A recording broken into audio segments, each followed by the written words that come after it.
Kung daraan sa kahabaan ng Kalumpit-Pulilan Road sa Bulacan, kapansin-pansin ang isang gusali malapit sa highway. Sa inisyal na impormasyon na aming nakuha, abandonado ang istruktura at ilang taon nang nakatenga. Ito ang Kalumpit Sports and Convention Center. Sa labas, makikitang ginapangan na ng damo ang mga pader, bubunga din sa harapan ng mga poste at nakausling mga bakal. Sa loob, agaw pansin naman ang hindi tapos na mga bintana.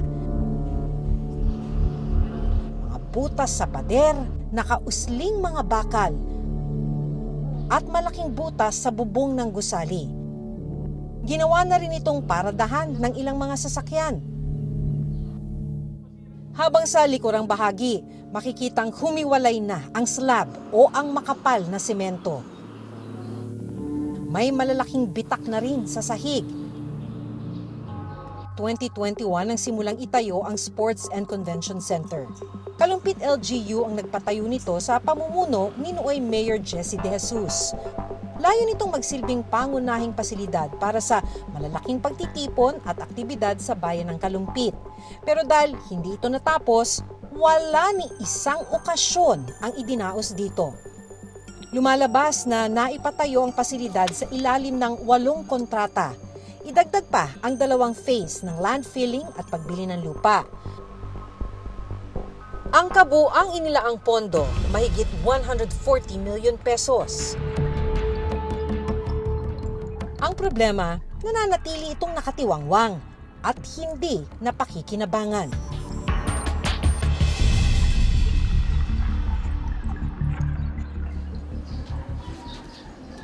Isa sa mga dapat sanay benepisyaryo ng Sports and Convention Center ng Kalumpit ang mga atleta ng bayan. Tulad ng grade 8 student at track and field player na si Jacob Paes. 2 taon na mula nang makahiligan niya ang pagtakbo. Sa pagtakbo po, ano po lahat, kahit ano lang po, damit, cycling, tapos kahit wala pong sapatos. Ito po yung sapatos na to, ano lang po to. Hiniram ko lang po to sa kakilala. Hiniram ko po siya kasi kailangan po namin ng spike shoe. Mula noon, makailang beses at kung saan-saan na nakipagtagisan bilang atleta si Jacob. Nakasungkit din siya ng mga medalya sa palarong pambansa. Ito po yung mga medal na naipon ko sa 2 taon na pagiging atleta ko po. Then ito po yung nakuha ko po na kakagaling na po ng regional meet 2026. Ito po yung 3 medal. Tapos ito po yung pinakahuli kong nakuha. 3 medal po sa palarong pambansa. Dahil sa pagiging atleta sa kanilang eskwelahan, malaki raw ang naitulong nito sa kanilang pamilya at sa kanyang pag-aaral. Yung school po, nagbibigay po ng suporta sa mga player na kagaya ko. Nagbibigay po sila ng allowance, pamasahe, pagkain. Nag-offer po sila na bibigyan na po nila ako ng scholarship para makapag-aral po ng libre. Ay, malaking bagay po din kasi tulad niyan, hindi na ako nag-iisip ng pambaon-baon niya. Ang nagiging premyo po niya, yung ginagamit po namin sa pang-araw-araw po namin, gastusin. Kaya napakalaking bagay po. Hindi biro ang training ng mga track and field player tulad ni Jacob. Napakahirap po talaga. Ang gising po namin ay 4. Yung training po namin, Monday to Friday. Yung pahinga lang po yung Sabado at Linggo. Then, pagtapos po ng training, nung gabi po na yun, tsaka lang po nag-review, nag-aaral, ganun po. Ang problema, hirap na nga sila sa training. Wala pa silang maayos na pasilidad para makapag-ensayo. Nagtatraining po ako sa school, pero sa school po hindi po enough yung space. Minsan po sa Malolos Complex, sa Malolos, yung open field po doon. Kung dito po manggagaling, mga ano lang po, 2 sakay. Opo, mamasaya pa rin po. Kalsada, yun po yung pinaka-option namin. Pero ano po, malapit sa aksidente. Hindi niya tuloy maiwasang manghinayang sa proyektong nakatiwangwang na sila sana ang nakikinabang. Kung nagawa na po yan ngayon, edi sana po nagagamit na po ng kagaya namin atleta. Hindi na po kami nahihirapan sa pagbiyahe-biyahe, maghanap po ng pantitrainingan.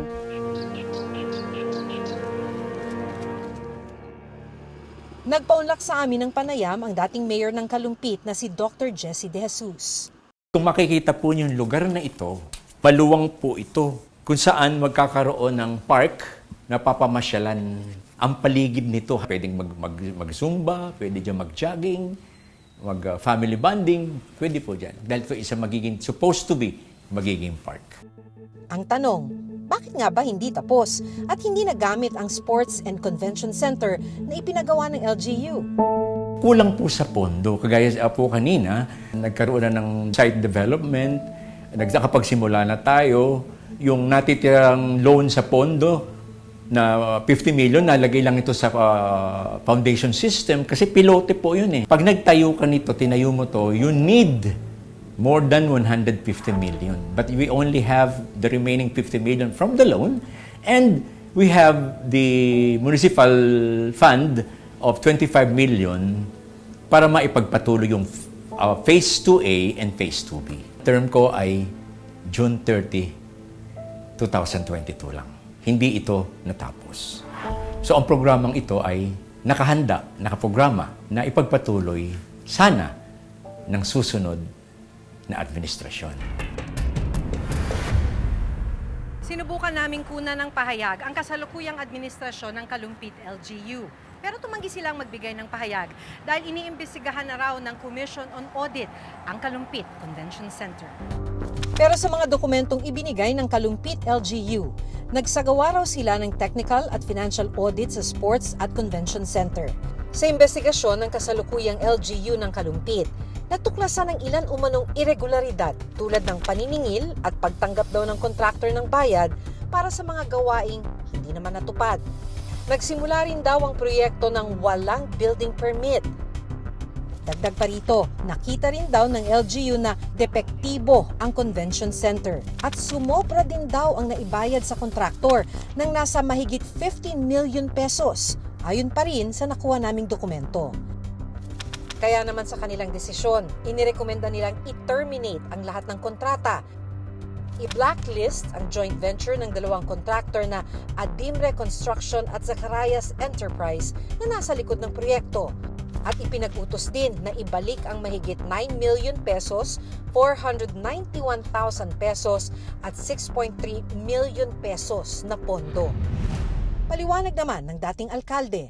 So after June 30, 2022, ang contractor ay hindi pa nakakasingil ng dapat masingil niya. More or less 16 million.